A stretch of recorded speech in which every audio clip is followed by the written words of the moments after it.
Yo, Ben, what up, man? Just dropping by. What do you got going on? What up, bro? Just loading up, man. About to go fishing. Go fishing? Where you going fishing? Go here to the lake, man. Ooh, going to the lake. You got everything? I got everything, man. I got my tackle, got my baits, I got my beer. Got some beer? What am I forgetting? Bro, what are you, like a weekend warrior or something? I guess I am, bro. What's up, everybody? Pinche, Ben, and Jimmy here. Hello. We're gonna do this entire episode in an ASMR.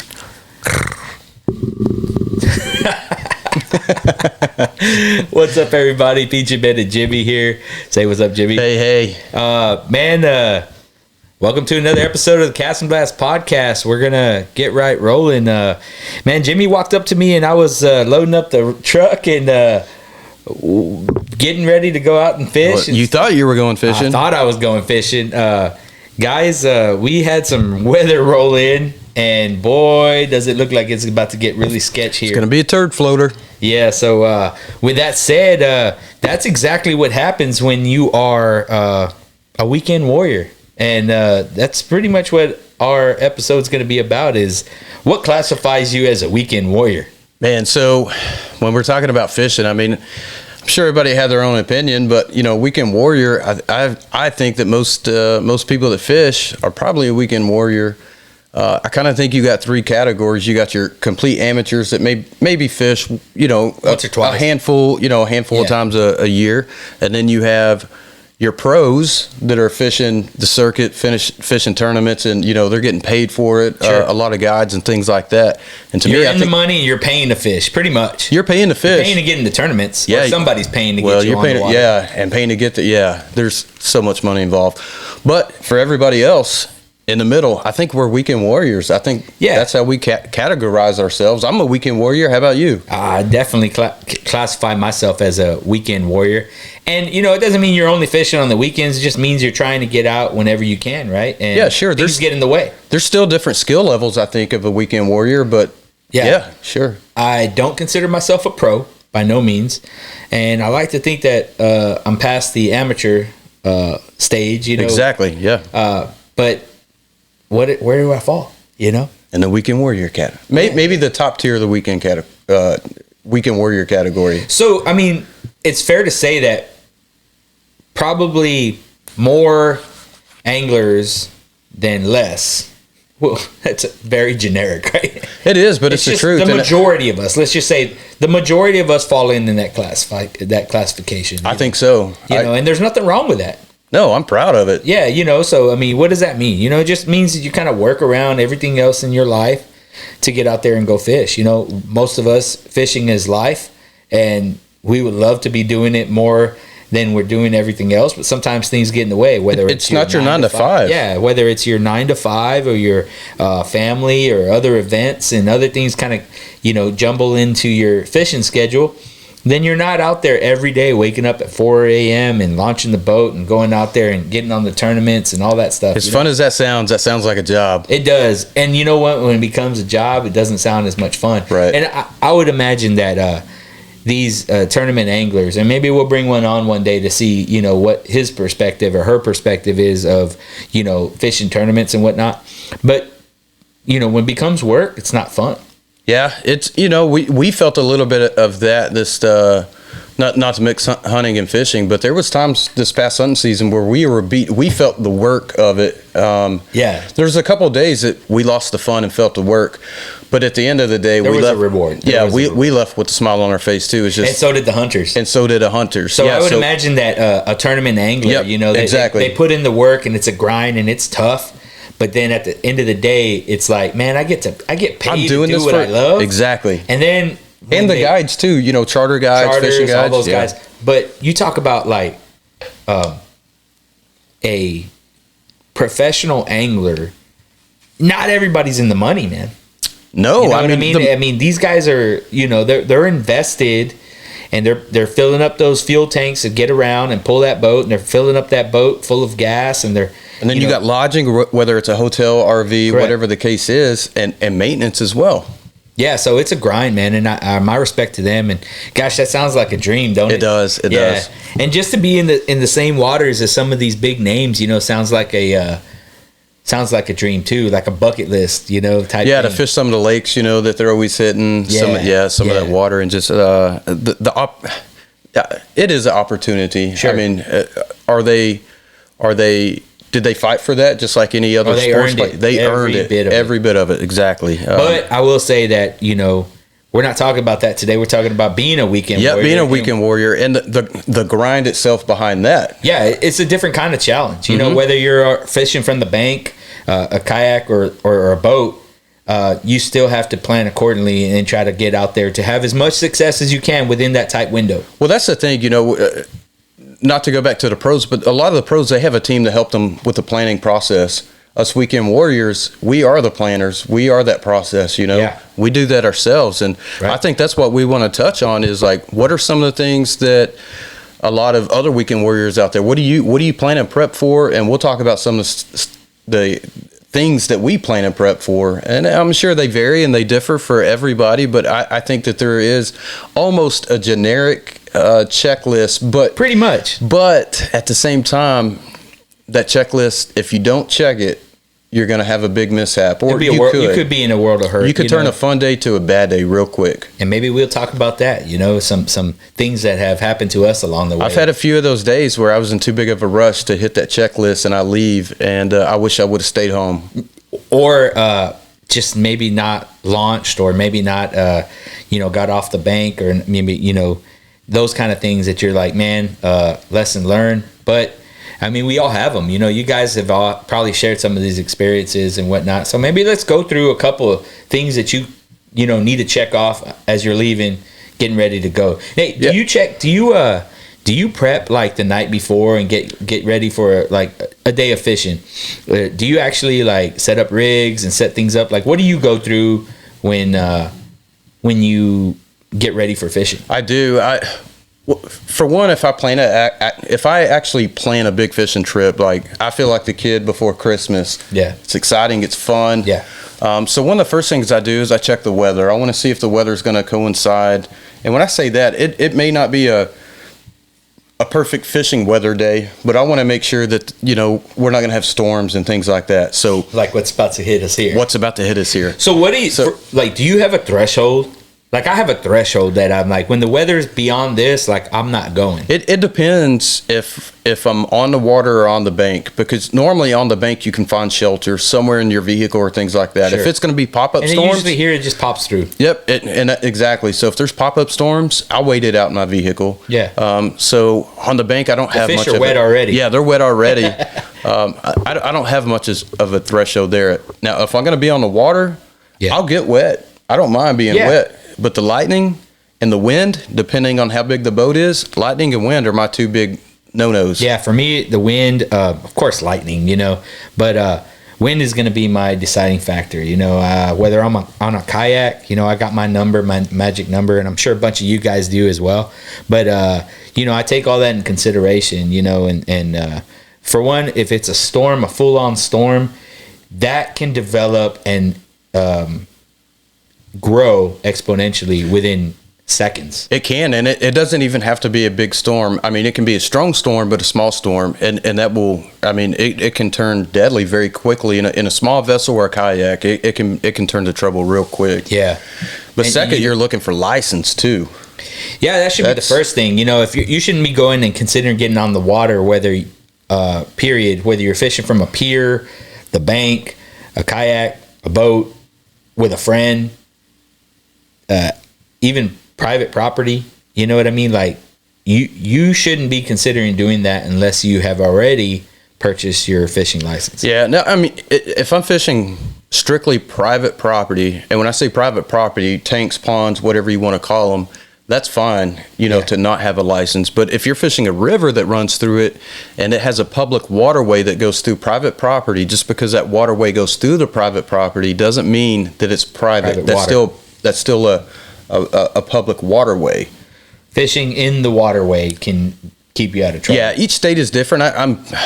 Somebody will correct me if I'm wrong, but I think the high water marks in Texas that's all public. Yeah. So just because the river's down here and you're standing on the bank doesn't mean if you're standing on the bank it's private. That's still public, So if you're in that waterway, it's public. Yeah, for me, fishing from the kayak, as long as I'm in the water and if I'm casting out towards someone's bank or something, or towards someone's property, I've encountered a couple of times where people were like, "Hey, you're fishing on private land or you're fishing private property." I'm like, yeah, But how am I? Is it worth getting into an argument with someone over, that, this and that? If they're polite with me, I'm gonna be polite back. If they're being an asshole, you're more than likely gonna get. I can be a bigger asshole. Yeah, I'm gonna be like, hey, I know I'm on public water. I'm not bothering you. I'm a landowner. I know I wouldn't want anybody violating my property, and I know where to stay within my legal limits. And there's a ton of videos. I love the YouTube videos out there of like harassed by Karen. A public a public landowner. It probably happens or a more private, often than not. And I think there's a lot of people that wade the rivers, especially the shallow creeks and stuff like that, and they probably run into that a lot. And then there's a lot of people who get out there on kayaks that probably encounter a bunch of them, especially in like central Texas, the hill country. There's a lot of little rivers and creeks that run through some beautiful like high dollar properties, and the people out there get a little overprotective of that, and they might overstep their boundaries. So know your laws. That's why it's important to get your fishing license, because your fishing license comes with access to resources that keep you within your legal limits. Yeah, whether it's a publication, a written publication, or it's the app. Yeah. And the thing is, that's another part of prepping is reading and knowing the laws and policies of where you're fishing and what you're fishing for. That's your responsibility. It's yours. The age-old question when the game warden comes up and he says, "Hey, you got an undersized fish, so you're going to get ticketed for it." Sir, I didn't know. The game warden don't give a shit. Nah, right? absolutely not. The information's out there. It's your responsibility to read, understand, and learn that it. A lot of times they treat that as educational. They do good by people, and they try to treat a lot of those as an education process, and they may let it slide. But a lot of people. I've seen they take that for granted, and they don't take the responsibility. Yeah, it's just your fault. That's what it comes down to. That's your responsibility. I do not have patience or understanding for people who are like, "Oh, well, I didn't know you had to be a certain age or this and that." Like, I can tell you right now that the game warden is tired of the excuses. Yeah. The game warden's heard it before. They're not out there just trying to slap people with fines and tickets, but at the same time, they can tell they've been doing it long enough. They can know who's naive to the fact, and that's usually the youngsters. There's some weird gray stuff out there in the hunting and fishing laws and policies. There's some gray stuff, but when it comes to slot limits and having a license and the cut and dry black and white stuff, there's not a lot of gray in that area. So, like you said, educate yourself. Know your maximum limits. Know your minimums. There's a slot. There's a season for a reason. There's a slot for a reason. It's all part of wildlife management. So plug into that and understand that it is your responsibility to know what you're targeting, what you're harvesting, what you're not supposed to harvest, what's in season, what's out of season, what is basically allowed and not allowed, right?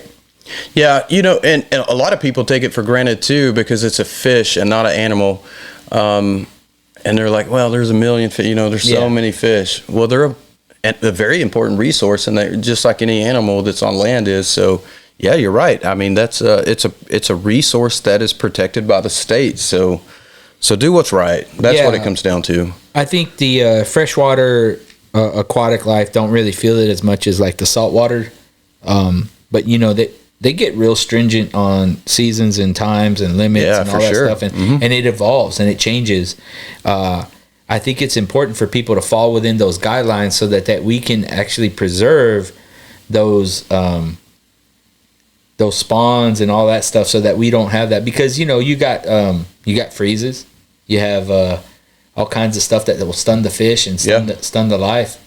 So we have to be we have to acknowledge that. So as a weekend warrior, it's a lot to keep up with, right? So it is. You think about that as a pro. You know, pros know all this. Well, the pros know. The pros know. Well, you have to know too. Even as a weekend, well, even as an amateur, it doesn't. I mean, you know, first few times you've ever fished, you have to know those laws. Yeah, you don't have to dive too deep, but you know, go out and do a little research and find out what you're targeting, what you're going to be fishing for, or what's potentially in that body of water and all that stuff, and be like, whoa, if I get one of those, I better make sure I know the you know, I stay within the limit or I stay within the slot and all that stuff. Know if you're going to catch, photo, and release and put it back, or if you're going to be harvesting, you better have that you better know what you're putting on your stringer. That's my top two things that I look at is weather and just making sure my license is good. Yeah. You know, and then 3, I'm looking at where I'm going to fish. So what could happen to your license right off the bat that could surprise someone that didn't really pay attention?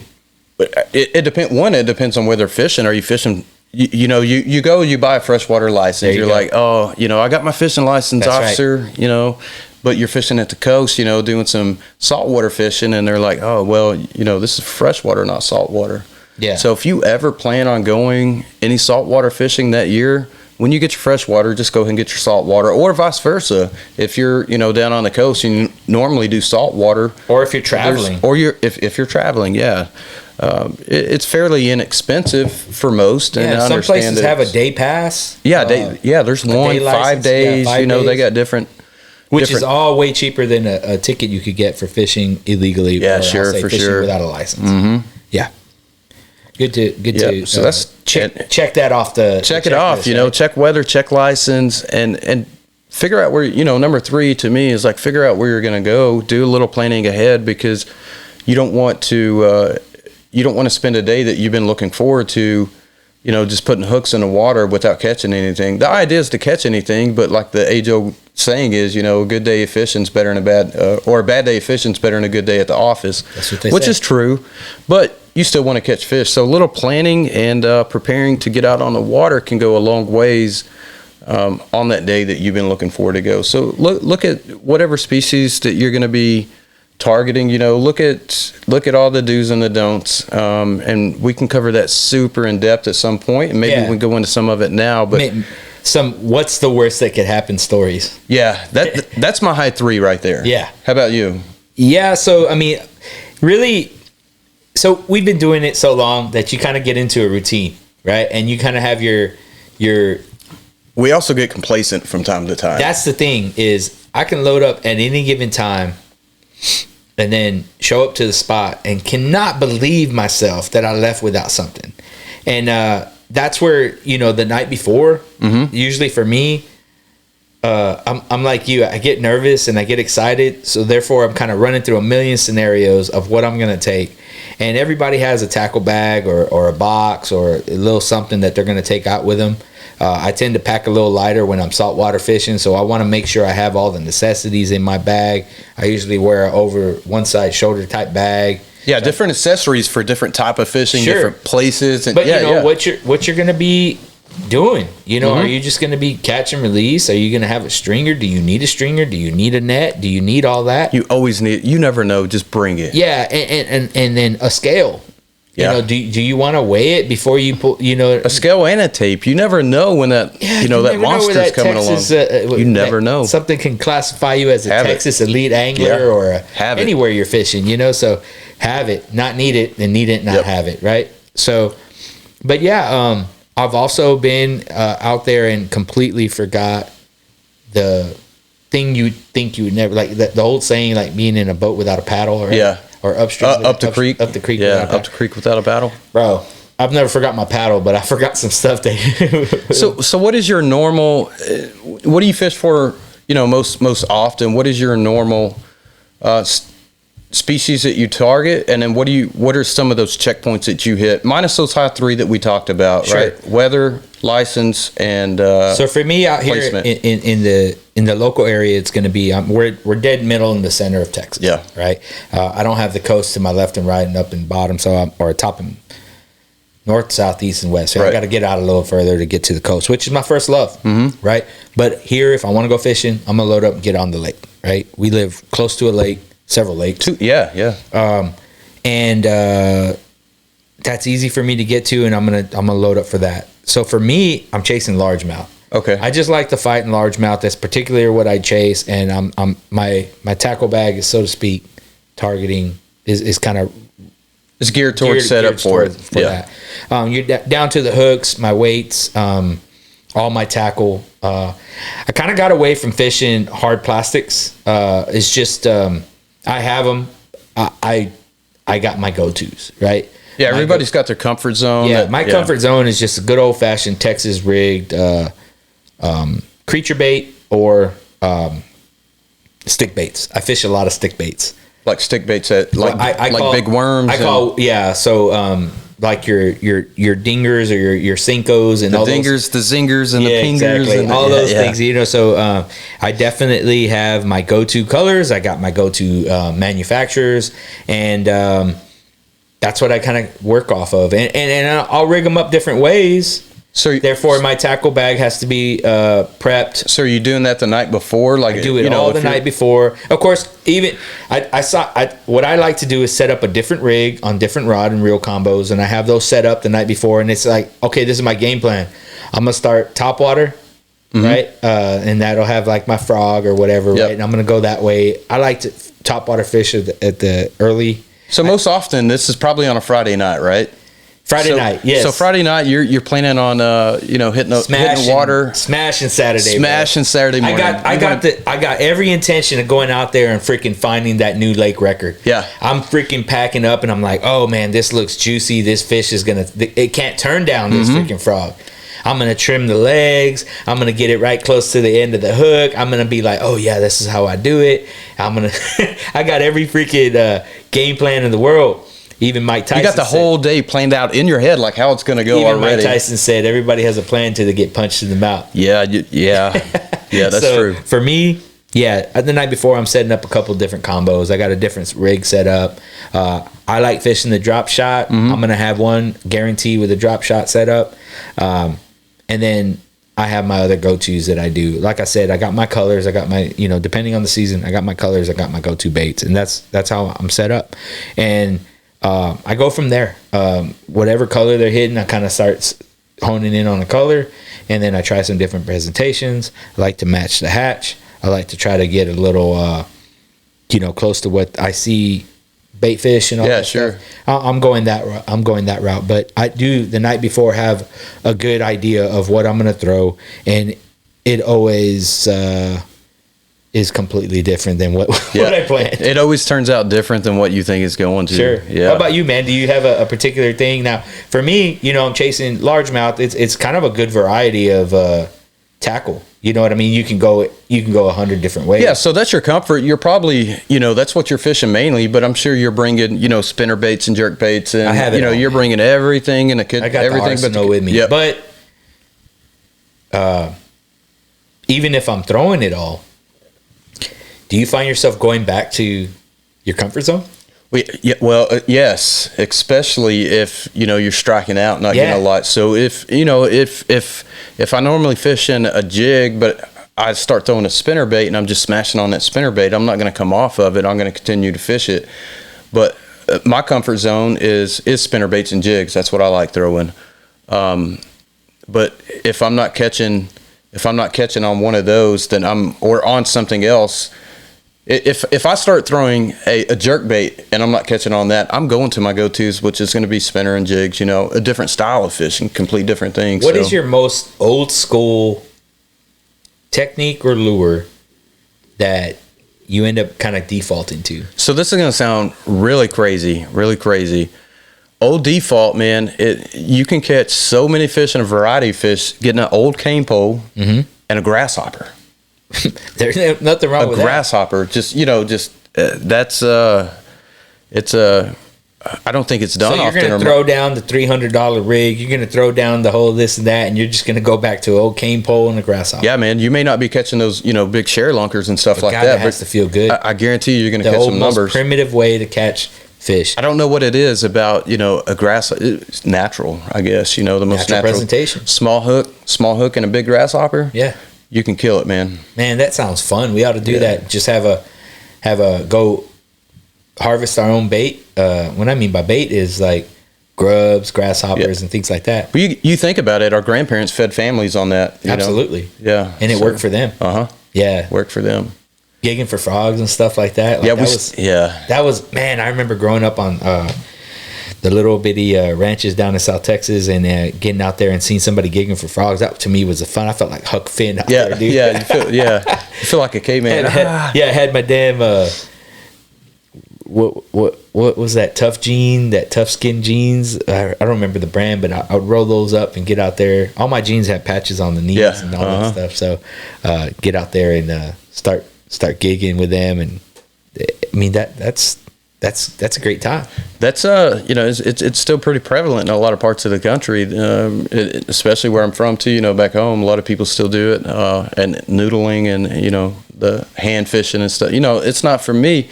The frog gigging, it's fun. I love doing that. I've done that recently, but yeah, when I prep too, I'm like you. I do a lot of it the night before.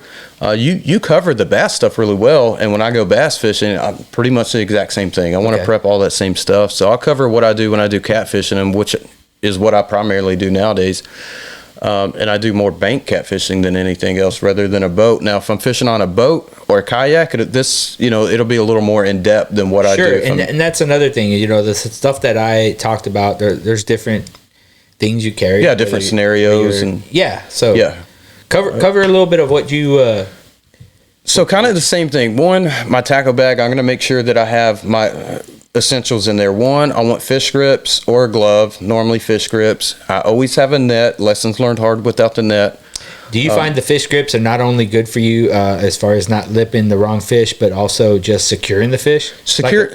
Fish grips for me, I use for pitchers, almost pitchers only. Yeah.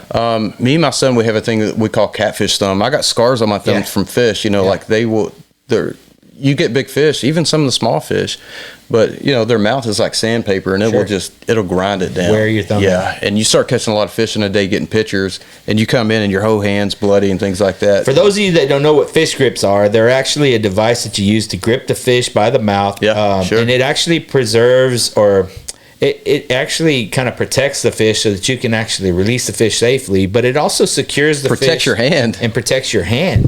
There's some fish that you don't want to be going and putting your thumb in there, and some people look at us with those things that are, what are those ridiculous things? I grew up with just putting my hand in there.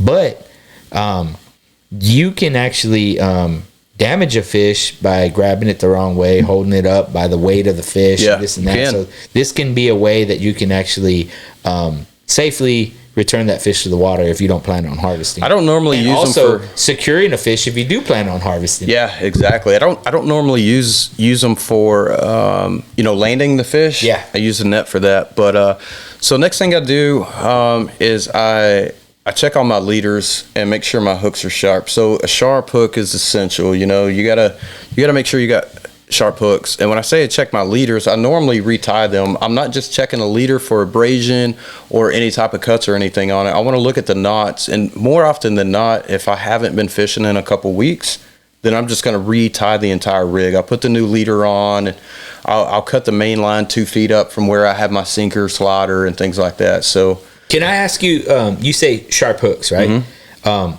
I may know the answer just in our conversations and stuff, but for someone else, how important is it to you to sharpen a hook versus replace a hook? And is there something you look at? Because we can sharpen our own hooks. We can.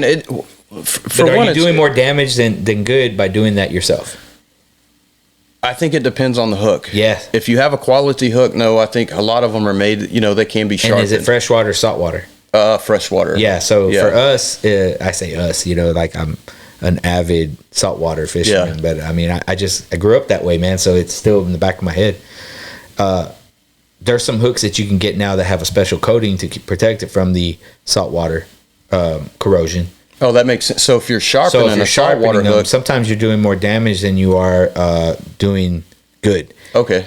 Just for the sake of the preservation of your hook and the lifespan of that hook. But also, some people don't actually know how to sharpen a hook, and then they're actually making it more dull. There's some. You could feel it with your hand and think that it's sharper. The old fingernail trick, you know? Yeah. The old fingernail trick. And, I mean, we can cover that more in depth at a different time, but there's some simple products out there that you can buy at most outdoor shop, fishing shops, tackle shops, pro shops, Amazon, whatever it is, you know, a hook sharpener. Mm-hmm. And they're pretty self-explanatory, but it makes it a little more cost-effective. If you buy quality hooks, and we talked about that before, I may buy cheap rods and reels, but I buy quality hooks, you know. That's the number one thing between you and that rod, and between you and the fish. Yeah, right. That's the last thing between you and the fish. Right. So that's what I do. I check my main lines. I usually retie leaders, terminal tackles, sharpen hooks, make sure that that's all good to go. Next thing I'm doing, I'm checking my drag. I want to make sure that my drags are set good. I do that the night prior. I've had, you know, bad experience. I've messed up before and had my drag. You know, I got hung up the last time that I left, and I just had to tighten it down and break the line. So my drag is, you know, all the way tight. So I go through and I fix all that stuff. But another number one thing that I do is the day that I go fishing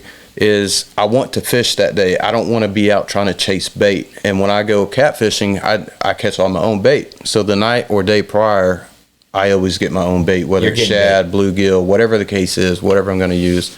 So I use that time to go get the bait too, so that I don't have to, you know, chase bait the day that I'm wanting. And there's people that do the livers and all that stuff, and they're prepping their stuff the day before. Probably got them frozen, got them all that, or they got some stink bait cut up and all that stuff. There's different prep. There's different kinds of prep for bait. You know, you're actually going and catching your live bait, where some people are actually got some other kind of like, I'll call it stink bait, you know what I mean? And they got their methods that they got saved for that. So another big thing too is I always carry some I'm a snacker, man. I gotta eat. I get hangry, man. So I have a tray in my tackle bag that I carry like Cliff bars and things like that in. But I've seen some tackle boxes made full like charcuterie. What I don't even know how to say that word. They got more snacks than baits. I'm like, dude, that's pretty high end right there. I'm not far off from that, man. Yeah, as far I just as like to have snacks. some jerky or some. I got to have some food in there, food and water, man. Just make sure there's something in there, because you never know when you get out and you start fishing. You may be bank fishing. You ain't gonna leave them biting, I'll tell you that. Exactly. You're not gonna leave them biting, and you don't know. You'll start off fishing here, and you'll see them hitting, you know, down, and you just keep chasing those fish further and further and further. How many times have you been casting out and you see like, this is my last one? Last one. Pops out of the water over there and you turn around and you start casting. And how many times? Every time that I've been fishing. That's how many. Yeah, man. Yeah. Well, we covered some good, you know, things about like, you know, what it is about being a weekend warrior. Some of the things that you do to prepare for that. You know, and it's okay to be called that. I think that's what I wanted to just talk about, because I'm considered a weekend warrior. Am I out there every day? Nah, man. No. Am I a newbie in the sense of like, you know, you only tie on a couple times a year? No, I like to think I get out a lot more than that, but I'm by no means a pro. Sure, yeah. So I mean, for that reason, I call myself a weekend warrior. I get out there when I can. I love fishing. Fishing's my passion. Not as much as you want to, but as much as you can. There you go. So, I mean, how many of you guys fall in that classification and you're like, hey, I'm a weekend warrior too? That's what today's topic was about. Understanding and being okay with that, and kind of growing the community, right? Like, this is about encouraging others to get out there, go out there and fish. Teach somebody else how to fish. Go out there and show someone else how to, you know, tie on a specific kind of lure. Show them your tricks and tips, man. I've been out fishing with a bunch of people. Strangers will come up to us and they're just like, hey, man, this is my first time fishing. Really? Cool, man. Show me, you know, what are you doing? You know, I got this reel, I got this rod, I got this combo, I got these baits, and be like, cool, man. You know how many times I've given people like some, you know, tackle, some baits, and here, tie them on a couple things. Yeah, tie them on a rig or whatever it is. Yeah, try this out, man. This is what works for me, and this and that. Or out here, this is what they're biting, and hook them up. You know, I would love to see more of that out there than people just walking by and be like, any luck? Nah. Then just walking by and it's like, man, there's no, camaraderie. No one's speaking anymore. You know, sure. They're like, yeah, you do your thing, I'm gonna do my thing, and you're just like, yo, let's talk, man. Yeah, man. So, man, it was a good conversation today, and that's what these podcasts are, man. They're just conversation. Jimmy and I are just gonna come out here and just talk fishing and hunting. That's what the Cast and Blast podcast is about. We hope you guys are enjoying these episodes. We're gonna be keep cranking these out, man, and just Keep doing it. having fun. I hope you guys are enjoying this journey with us. And if you can't notice by now, we try to do something different every time. We change it up, man. We find ourselves, for better or worse. Yeah. We're doing it right. We go in and we find how we can tweak things and try to improve and change things up, without having to reinvent the wheel, because we have made some investments in the stuff that we have. We're working with the best resources we can afford. And speaking of afford, if you want to support us and you want to show us some love, man, we don't have a Patreon yet. We don't have any of that stuff, and we're not asking for donations. But what we are asking is that you go to our website and you shop for merch. We have these beautiful looking hats. Cast&BlastOutfitters.com. Go to castandblastoutfitters.com. We have merch, anything from shirts, hats, long sleeves. You got this good looking long sleeve I'm wearing right now.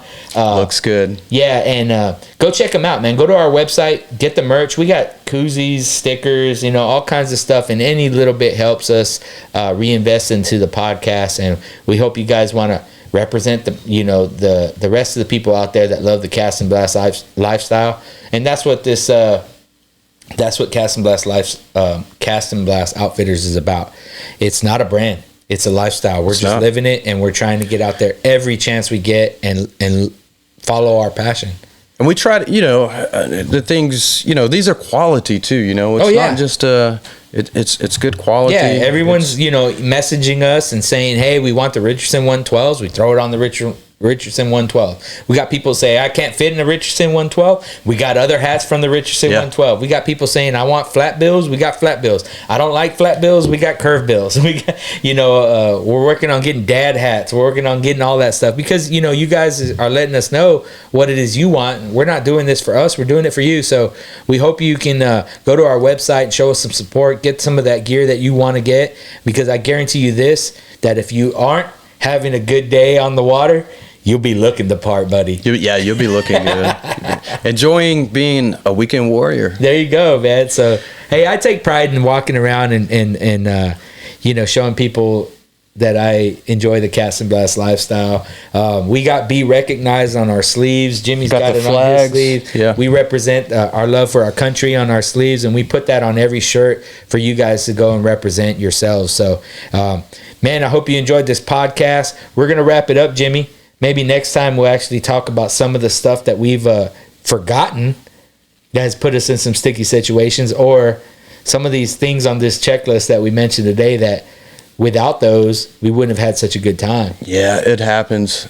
And the complacency. So if you let it set in, it'll bite you in the ass. Yeah, man. So maybe on the next episode, we'll share some of those things with you guys. I know I got some stories of some things that I forgot that really changed my whole day. Most of us weekend warriors do. There you go. So maybe the next episode will be about that, man. I hope you guys are enjoying these episodes. And Jimmy, we'll sign out today, man. It was fun. Let's do it. We'll do it another day.